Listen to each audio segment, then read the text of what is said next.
Welcome to mister nobody's review. And என்ன பார்க்குற movie வந்து பிளாக்மெயில் 2025 ரிலீஸ் ஆன ஒரு கிரைம் த்ரில்லர் மூவி. இந்த படத்தோட ஃபுல் ரிவ்யூ போதும் நம்ம சேனலில் இன்னும் சப்ஸ்கிரைப் பண்ணாமல் பார்த்தீங்கன்னா சப்ஸ்கிரைப் பண்ணுற டெல்ஸ்மெண்ட் அப்டேட்ஸ் உங்களுக்கு நிறைய மூவிஸ் அப்டேட்ஸ் வந்துட்டு இருக்கும். அண்ட் இந்த படத்தோட கதை எங்கே ஆரம்பிக்குது அப்படின்னு பார்த்தீங்கன்னா, இந்த படத்தில் வந்து மெயினான ஒரு மெயின் லைன்லாம் சொல்ல மாட்டேன், ஷோர் லைன் என்ன அப்படின்னு பார்த்தீங்கன்னா, அசோக்குன்னு சொல்லிட்டு ஒரு பெரிய பணக்காரர், அவங்களுக்கு வந்து ஒய்ஃப் ஒருத்தங்க அர்ச்சனா, அண்ட் அவங்களுக்கு வந்து ஒரு குழந்தை பேர் அனுவா, லைக் ஆமாம் அப்படி தான் நினைக்கிறேன். அந்த குழந்தை வந்து பேர் அனு, சின்ன குட்டி குழந்தைன்னு வச்சுக்கோங்க, பெண் குழந்தை. அதுக்கப்புறம் வந்து என்ன ஆகுது அப்படின்னு பார்த்தீங்கன்னா, அந்த குழந்தைய வந்து கடத்திடுறாங்க.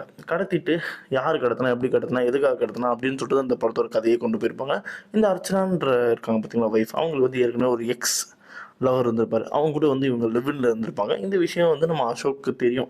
அசோக் வந்து இந்த இந்த படத்தில் ரொம்ப நல்ல மனுஷன், ஓகேவா, செம்ம மனுஷன், ஜெம்மு, ஓகேவா. அண்ட் அதுக்கப்புறம் வந்து இந்த படத்தில் வந்து நம்ம ஜிவி வந்து ஒரு ரோல் பண்ணியிருப்பார். அவரோட பேர் வந்து மணி. அவர் வந்து ஒரு ஒரு ஒரு மெடிக்கல் சப்ளையர்கிட்ட வந்து ஒர்க் பண்ணுவார். போயிட்டு மெடிசின்ஸ்லாம் இறக்குவார். அப்படி இறக்குற சமயத்தில் ஒரு ஒரு ஃபார்மசியில் வந்து ரேகான்னு சொல்லிட்டு ஒரு பொண்ணை வந்து பிடிச்சிடும், லவ் பண்ணுறவர். தென் அவங்க வந்து ப்ரெக்னெண்ட்டும் ஆயிடுவாங்க. தென் அதுக்கப்புறம் இவர் கல்யாணம் பண்ணிக்கிறோம் அப்படின்ற மாதிரி ஒரு நல்லா போயிட்டுருக்கிற ஒரு லைஃப் வந்து திடீர்னு சொல்லிட்டு ஒரு லோடு வந்து இறக்கணும்னு சொல்லிட்டு போவார். அதுக்குள்ளே கொக்கைன் வச்சு இவனுங்க வந்து இத்தனை நாளாக பண்ணிகிட்டு இருப்பாங்க, அது தெரிஞ்சிருக்காது. அன்னைக்குன்னு பார்த்து வண்டி ஒரு தூக்கிட்டு போயிடுவான், ஓகேங்களா. அப்போ என்ன ஆகுனா, இவர் வந்து ரேகா வந்து ஹாஸ்பிட்டலுக்கு செக்கப் கூப்பிட்டு போயிருப்பார். அந்த கேப்பில் வண்டி எவனும் அடிச்சுட்டு போயிடுவான். அந்த அடிச்சுட்டு போன கேப்பில் தான் அதுக்கப்புறம் தான் தெரிய வருது வண்டிக்குள்ளே வந்து கொக்கைன் இருக்குது அப்படின்னு சொல்லிட்டு.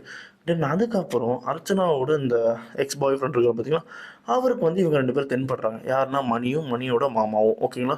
தென்பட்டதுக்கப்புறம் எனக்கு ஒரு வேலை இருக்குது, அந்த வேலையை நீங்கள் பண்ணுங்க அப்படின்னு சொல்லிட்டு என்ன சொல்கிறார் அப்படின்னு பார்த்தீங்கன்னா, அசோகோட குழந்தைய கடத்தணும் அப்படின்னு சொல்கிறாரு. அண்ட் அதுக்கப்புறம் நம்ம மணியோட மாமாவும் சேர்ந்து அசோகோட குழந்தைய கடத்துறதுக்கு பிளான் பண்ணுறாங்க. அதுக்கப்புறம் அந்த குழந்தை வந்து வேறு யாரோ கடத்திடுறாங்க. வேறு யாரோ கடத்தினதுக்கப்புறம் அவங்களே திரும்பி வேறு யாரோ கடத்திடுறாங்க. திரும்பி வேறு யாரோ கடத்தினதுக்கப்புறம் திரும்பி இன்னொருத்தங்க கடத்தி திரும்பி கொண்டு வந்து சேர்த்தாங்களா இல்லையா அப்படின்றது அந்த படத்தோட கதை. இந்த படத்தில் வந்து இந்த குழந்தைய வந்து பந்தாடிக்கிட்டே இருப்பாங்க. அந்த குழந்தை வந்து ஒரு இடத்துல இருக்கவே இருக்காது. இங்கேருந்து அங்கே, அங்கேருந்து இங்கே, அங்கேருந்து இங்கேன்னு போயிட்டே இருக்கும். அதே மாதிரி அந்த குழந்தைக்கு வந்து பயமே கிடையாது. ஏன்னா அந்த குழந்தைக்கு வந்து நார்மலைஸ் ஆயிரும். அந்த குழந்தைய வந்து கடத்திட்டே இருக்கிறதுனால நம்மளை வந்து இவனா கூப்பிட்டா போயிடணும். போயிட்டு நான் வந்து எப்படின்னா, அந்த குழந்தைய வந்து நான் பார்த்து 4 பேர்கிட்ட கடத்தியிருப்பாங்க. அந்த குழந்தை கண்ணில் பயமே இல்லை. எனக்கு ஒன்றுமே புரியல. எனக்கு என்னடா என்னடா பண்ணி வச்சிருக்கீங்க அப்படின்ற மாதிரி. எனக்கு வந்து எல்லாம் ஓகே. ஏன்னா வந்து என்னன்னா, அந்த ஒரு சீன் காமிச்சிருப்பாங்க. அந்த சீனை கனெக்ட் பண்ணியிருப்பாங்க. அதே மாதிரி வந்து கொண்டு வந்து அந்த சீனோட அப்படியே விஷுவல்ஸாகவே வந்து கனெக்ட் பண்ணியிருப்பாங்க. எல்லாம் ஓகே. இந்த கடத்தல் இடத்துல தான் சொதப்பிட்டானுங்க படத்தை. கடத்திக்கிட்டே இருக்கானுங்க அந்த குழந்தைய போட்டு. எதுக்குன்னு எனக்கு ஒன்றுமே சுத்தமாக புரியல. அதுக்கப்புறம் ஒரு வழியாக படம் எப்படா முடியும் அப்படின்னு கொண்டு போயிட்டு படத்தையே முடிச்சிட்டாங்க, ஓகேங்களா. ஒரு பிலோ ஆவரேஜ் மூவி. அதுக்கு மேலே எனக்கு எதுவும் சொல்கிற மாதிரி இல்லை. மியூசிக் வந்து சாம் சிஎஸ்ன்னு நினைக்கிறேன், பெருசாக பார்க்கல. பட் மியூசிக் அந்தளவுக்கு இல்லை. ஒரு இடத்துல நல்லா இருந்துச்சு, எல்லா இடத்துலையும் வந்து பெருசாக இருக்குன்னு நான் சொல்ல மாட்டேன். ஜிவி ஆக்டிங் வழக்கம் போல் இருக்குது. அதுக்கப்புறம் வந்து இந்த எப்படி சொல்கிறது, அவ்வளோதான். ரேகா வேணால் ஷி வாஸ் லுக்கிங் குட் அப்படின்னு தான் சொல்லுவேன். அவங்க இந்த படத்தில் வந்து பண்ண வரைக்கும் நல்லா பண்ணியிருந்தாங்க, ஓகேங்களா.